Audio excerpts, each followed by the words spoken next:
it's divide and conquer. I mean, if you wonder why American society is so divided, I mean, divided in so many ways. It isn't just that the divides are deep, it's that the divides are so many. Black and white, race against race, advocates of this issue against opponents of this issue, even men against women and women against men. There isn't a single category within that society that doesn't have some corresponding nemesis. It's just divide and conquer, playing out domestically. And Democrats and Republicans is just another one of these divisions, because the country has been conquered by corporate economic imperialists. Look, I don't care who you vote for in November, because power doesn't care who you vote for in November. I've said it before.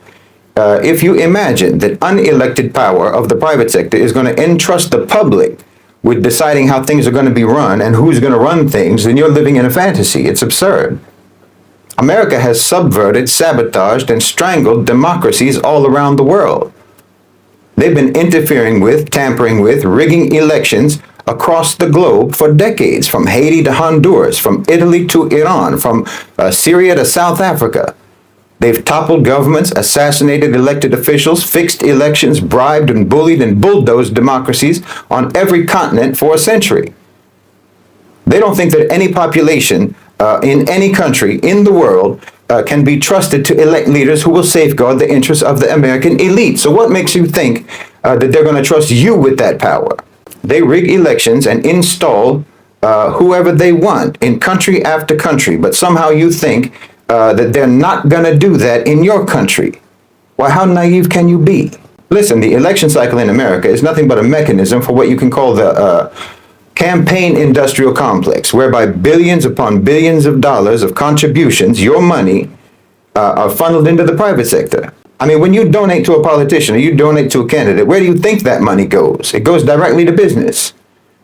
You're not doing anything but increase the revenue streams of consultancies, ad agencies, analytics firms, PR firms, media companies, social media companies, digital marketing agencies, events coordinators, on and on. This is nothing but the public providing basically an economic stimulus package to unproductive industries. It's a wealth transfer that you yourselves are participating in. You're literally just donating money to the private sector and getting nothing in return. Getting nothing in return except that you get to watch the most expensive fan fiction movie about democracy ever produced. I mean, look at the Democrats. Kamala Harris was just appointed as the nominee. She wasn't voted for. This is straight up succession, not election. There were no primaries. She hasn't had to outline her policy platform, and no one needs her to do that. All she has to do is to not be Donald Trump. This is the logic of demonization versus policy debate as a campaign strategy. No candidate has to win your approval as long as the whole election is framed in the lesser of two evils scenario. And what's the point of that? To make the pre-programmed win seem plausible, that's all. And to not leave any opening for dissent to manifest that might make the win seem implausible. Because, for instance, if voters actually have demands of this candidate or that candidate, and the candidate fails to address those demands, then it could cast doubt upon their eventual victory.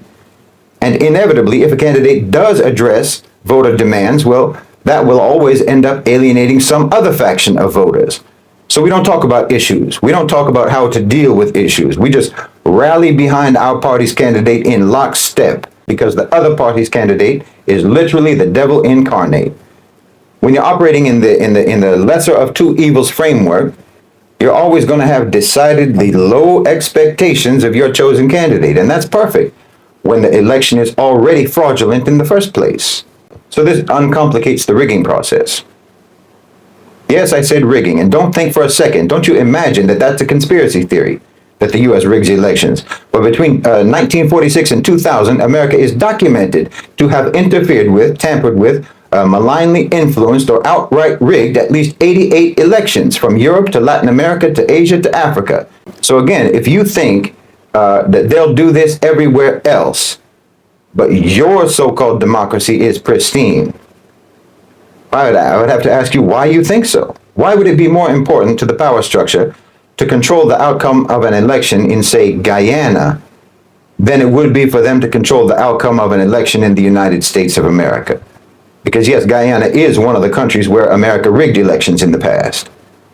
I'm telling you, I don't care who you vote for, because power doesn't care who you vote for, because the outcome is not determined by you. You know, Biden stepped aside because his pre-programmed victory could never be convincing.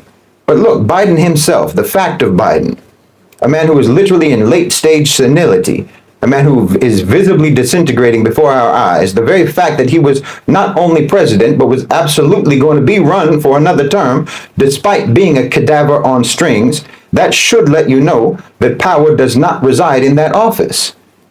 Politicians serve two functions. The first is to distract you with the performance of democratic government, and the second is to be effigies that can be burned to satisfy public anger when the policies dictated by the private sector impose misery on the population.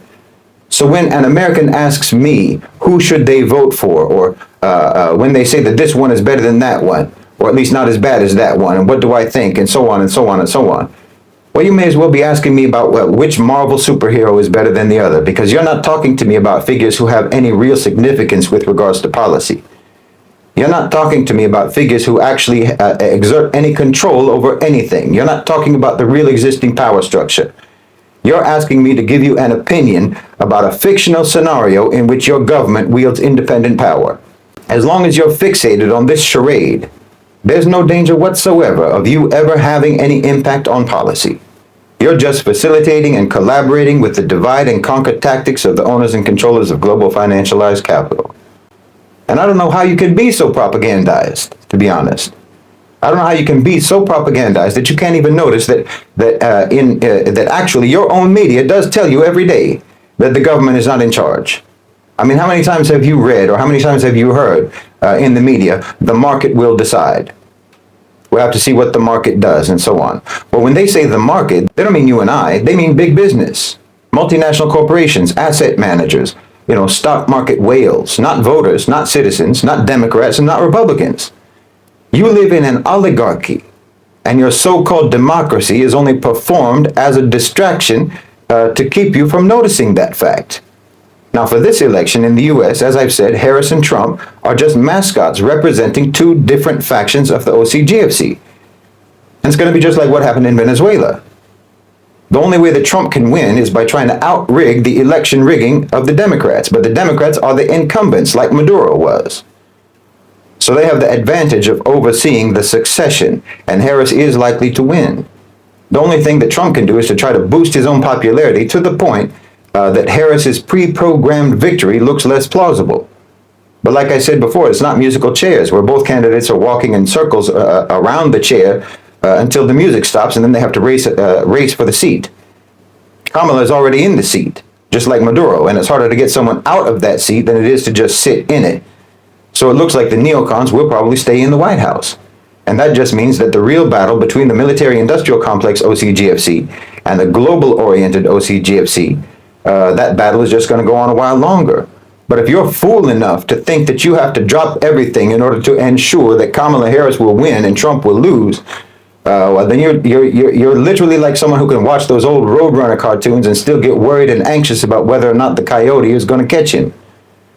I mean, I know it's important for you to think that you have some kind of control, but the truth is, the reality is, you're not writing this story, and you're not writing how this story goes. And as long as you think that you are writing how this story goes, or participating in it in any way whatsoever, then that just ensures that you will always be nothing but a spectator. Unless and until you redirect your activism towards the private sector, and I mean organize and mobilize with the understanding that, for example, corporations are political entities. So treat them as such, deal with them as such, impose expectations and demands upon them as such. Unless and until you do that, all your get out the vote initiatives, all your campaigning, all your voting will never do anything for social and political change except to ensure that it won't happen. Boeing, for example, just used your government to make around $20 billion. Boeing, Raytheon, and all the other merchants of death and destruction. They just got $20 billion of your money to keep the genocide going in Gaza. That's their policy. Zionism is their policy. Genocide is their policy, and they're doing it for money. And they give almost evenly to the Democrats as they do to the Republicans, except they give slightly more to the Democrats. And it's almost even between what they give to Kamala Harris and to Donald Trump. They contributed a bit more to Harris. I shouldn't actually say contribute, I should say invest, because they give that money as an investment from which they expect astronomical returns, which they will get. These are the entities that control your policy. It's not your ballot, it's their billions. Your government is captured, and your country has been captured, and power and decision making has been transferred from the public sector to the private sector. Your laws and your policies are written by corporate lawyers, not by congressmen. You know, your democracy has actually become like the British monarchy. It's just an empty tradition. You know, you go out to vote the same way that British people will go out and line the streets just to watch the king pass by on a horse and carriage. It's just a nod to the lore and heritage of your society. It's a ritual that has no real significance beyond the psychological and the emotional. It's a collective, society-wide, self-soothing gesture. America is a corporate authoritarian system cosplaying as a democracy. And everybody around the world sees you. You know, you people who are campaigning for Trump or campaigning for Harris, everyone around the world sees you as someone who's like at a cosplay event and dressed up like Iron Man, but who actually thinks that the buttons on his costume work. We have to elect Trump, or the meteor is going to destroy the earth. We have to elect Harris, or multi-dimensional aliens will kill us all. You're really invested in the fantasy storyline. But nobody in the world thinks that your democracy exists except for you. Because we know all too well what your democracy looks like when you export it to us. And you have the same one that you sent us, which means that you don't have one either. Look, you are not constituents of politicians, you're constituents of companies, and you need to organize yourselves along these lines. Democratize private sector power. At some point, your activism and your strategy has to actually be informed by the real existing power dynamics in your society, not just by the official version of the power structure that they taught you in civics class. Until you do that, I'm telling you that the harder you work for this party or the harder you work for that party, well, you're doing nothing but fortify and reinforce your own disenfranchisement and your own irrelevance.